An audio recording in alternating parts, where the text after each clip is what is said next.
Hi guys. তো এত দূর অবধি আমরা জেনেছি যে আমাদের যে অ্যাপ্লিকেশনগুলো রয়েছে সেই অ্যাপ্লিকেশনগুলোর মধ্যে ইউআইতে কীভাবে এলিমেন্ট অ্যাড করা যায়, অ্যান্ড আমরা এটাও দেখেছি যে আমাদের এই এডিট টেক্সট থেকে কীভাবে আমরা টেক্সট নিতে পারবো, আর এই বাটনটাকে কীভাবে আমরা একটা ক্লিক লিসেনার অ্যাড করতে পারবো। তো আজকের ভিডিওতে আমরা যেটা করব সেটা হচ্ছে যে আমাদের এই যে সিনট্যাক্সগুলো লিখতে হচ্ছে, কারণ একটা বাটনকে ইউজ করার জন্য আমাদের প্রথমে ডিক্লেয়ার করতে হচ্ছে, দেন তারপরে সেটাকে অ্যাসাইন করতে হচ্ছে। তো আমরা চাই যে এতগুলো কাজ আমাদের করতে হচ্ছে, এই কাজগুলোকে আমরা একটু সিম্পলিফাই করব। তাহলে চলো দেখা যাক কিভাবে আমরা সেটা করতে পারি। তো এটা করার জন্য আমাদের কি করতে হবে, আমরা প্রজেক্ট স্ট্রাকচারটাকে ওপেন করব, দেন আমরা এখানে এই গ্রেডল স্ক্রিপ্টটাকে ওপেন করব, দেন আমরা ওপেন করব এই build.gradle.kts। ওপেন করলাম। এখানে আমাদের একটু সিনট্যাক্স লিখতে হবে, একটু কেয়ারফুলি দেখবে। আমরা লিখব build features, build features, দেন আমরা লিখব view binding equals to true। ঠিক আছে, এই view binding equals to true এই সিনট্যাক্সটা আমাদের লিখতে হবে এই বিল্ড ফিচার্সের মধ্যে। ঠিক আছে, দেন আমাদের দেখো এখানে সিঙ্ক নাও একটা অপশন আছে। ঠিক আছে, তোমরা এই যে কনফিগারেশন ফাইলসগুলো আছে এগুলো যখনই চেঞ্জ করবে তখনই তোমরা এই সিঙ্ক নাও একটা অপশন পাবে। তো এই সিঙ্ক নাওটা আমাদের ক্লিক করে দিতে হবে।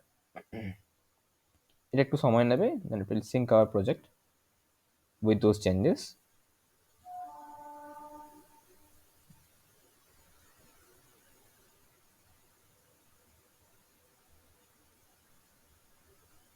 তোমাদের প্রজেক্ট সিঙ্ক হয়ে গেছে। আমরা এবার চলে যাব আমাদের মেন অ্যাক্টিভিটিতে। এখানে একটা সিনট্যাক্স লিখতে হবে। তোমরা কিভাবে লিখবো, private let init where binding colon আমাদের লিখতে হবে অ্যাক্টিভিটি মেন বাইন্ডিং। ঠিক আছে, আচ্ছা এটা কিভাবে আমি জানলাম অ্যাক্টিভিটি মেন বাইন্ডিং? দেখো এটার এই নামের সঙ্গে আমাদের এক্সএমএল ফাইলের নামের একটা মিল পাবে। দেখো এখানে অ্যাক্টিভিটি মেন আছে, তো আমাদের এই যে বাইন্ডিংটার নাম হবে, মানে এই লেআউটটারই এটা একটা বাইন্ডিং বলতে পারো। এই লেআউটটাই আমরা ইউজ করছি এখানে, এটা এভাবে আমরা ইউজ করছি। তো এটার নাম কিন্তু এই আমাদের যে লেআউট ফাইল আছে তার সঙ্গে সিমিলার হবে। এখানে যদি ফর এক্সাম্পল ধরো অ্যাক্টিভিটি মেন পেজ লেখা থাকতো, তাহলে আমাদের এই বাইন্ডিংটার নাম হতো same activity main page binding. ঠিক আছে, তো আমরা বাইন্ডিংটা পেয়ে গেলাম, মানে আমরা এই পেজটাকে এখানে জাস্ট ইউজ করছি। কিভাবে সেটা আমরা পরে দেখাচ্ছি। তো এবারে আমরা কি লিখবো, যে binding equals to activity main binding dot inflate layout inflator। ঠিক আছে, অ্যান্ড আমরা এখান থেকে এই লেআউটের নামটা সরিয়ে দেবো, then we just use binding dot root. ব্যাস এতটুকু আমাদের কাজ করতে হবে। এটা করে দেওয়ার পর আমরা এগুলোকে ইজিলি রিমুভ করে দিতে পারি, আমাদের এগুলোর আর দরকার নেই। আমরা এগুলোকে রিমুভ করে দেবো। এগুলো আমাদের এই দেখো ফাইন্ড ভিউ বাই আইডিও আমাদের আর দরকার নেই। ঠিক আছে, তো কিভাবে আমরা পাবো, ভেরি সিম্পল, জাস্ট আমরা লিখব বাইন্ডিং ডট, দেখো এখানে গেস বাটন একটা অপশন দিয়ে দিচ্ছে। বুঝতে পারলে তাহলে কিভাবে কাজ করছে? যে এই মেন যে বাইন্ডিংটা আমরা কন্ট্রোল ক্লিক করি, এ দেখো আমাদের এই লেআউটে নিয়ে যাবে। তার মানে এই মেন বাইন্ডিংটা কিন্তু আমাদের লেআউটটাই। ঠিক আছে, এভাবে আমরা ডিরেক্টলি লেআউটটাকে কানেক্ট করে দিলাম আমাদের কোডের সাথে। ঠিক আছে, এবারে বাইন্ডিং ডট তুমি যখনই করবে আমাদের ওই লেআউটে যতগুলো এলিমেন্টস আছে সেগুলো তোমরা ইজিলি দেখতে পেয়ে যাবে। তো আমরা কিছু নয়, এখানে চলে যাই, আমরা এখানে জাস্ট লিখে দেবো বাইন্ডিং ডট গেস বাটন, তো আমাদের অলরেডি আছে, এটা নিয়ে নেবে, হয়ে গেছে।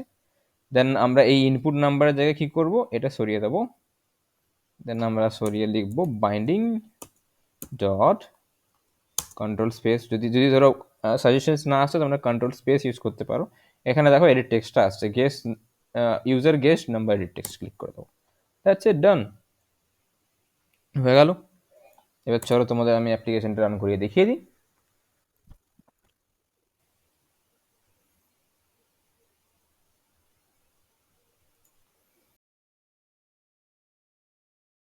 আমাদের অ্যাপ্লিকেশনটা লঞ্চ হয়ে গেছে। এখানে আমরা জাস্ট একটা নাম্বার দিয়ে দেবো, জাস্ট হিট, দেখো আমাদের সেম রেজাল্ট আসছে। ঠিক আছে, এই হলো ব্যাপার। তো কি করলাম তোমাদের আমি একবার সংক্ষেপে বলে দিই। প্রথমে আমাদের এই প্রজেক্ট ফাইলসটা ওপেন করতে হবে। এখানে এই গ্রেডেল স্ক্রিপ্টসের মধ্যে আমরা কোথায় যেতে হবে, build.gradle.ktts, এই মডিউল অ্যাপ এটা ওপেন করতে হবে। ঠিক আছে, এটা ওপেন করব। এখানে আমাদের এই build features view binding true, এই যে আমাদের যে ছোট্ট স্নিপেটটা আছে এটা অ্যাড করতে হবে। সিঙ্ক বলে একটা অপশন আসবে, সেটাতে ক্লিক করে যেতে হবে। ক্লিক করে দিলেই তোমরা দেখতে পাবে যে এই যে কোড ব্লকগুলো তোমরা তখন ইজিলি লিখতে পারবে। তো তোমরা নিশ্চয়ই দেখতে পাচ্ছ কোডটা কতটা ক্লিন হলো। এখানে বেশ কিছু কোড ছিল যেগুলো আমাদের লিখতে হচ্ছিল রিপিটেডলি। এবারে ধরো আমি আরও কিছু ইউআই এলিমেন্ট অ্যাড করবো, তাদের জন্য আবার find view by ID add করতে হতো। তো তোমরা দেখতেই পাচ্ছ কতটা ক্লিন হয়ে গেল কোডটা, ভেরি সিম্পল। এখন জাস্ট আমরা এখানে লেআউটগুলো এলিমেন্টগুলো ডিক্লিয়ার করবো, আর এখানে জাস্ট বাইন্ডিং দিয়ে ইউজ করে নেবো, আমাদের কোনো ফাইন্ড ভিউ বাই আইডি করার দরকার নেই। তো আশা করছি তোমাদের এই ভিডিওটা ইনফরমেটিভ লেগেছে, তোমরা কিছু ইন্টারেস্টিং শিখতে পারলে এটা থেকে। তো নেক্সট ভিডিও থেকে আমরা হচ্ছে যে কিছু লজিক্যাল কাজগুলো করব, আমাদের যে অ্যাপের যে লজিক্যাল কাজগুলো ছিল, যেমন কেউ বাটনটা ক্লিক করলে তাকে সাজেশনস দেওয়া, যে আপ অর ডাউন, এগুলো আমরা করব। এগুলো কিছু আমরা ছোটো ছোটো ক্যালকুলেশনস করব। তাহলে এই ভিডিওটা তোমাদের ভালো লেগে থাকলে লাইক করো, কমেন্ট করো এবং তোমাদের বন্ধুদের সাথে শেয়ার করো। তাহলে দেখা হচ্ছে নেক্সট ভিডিওতে। বাই।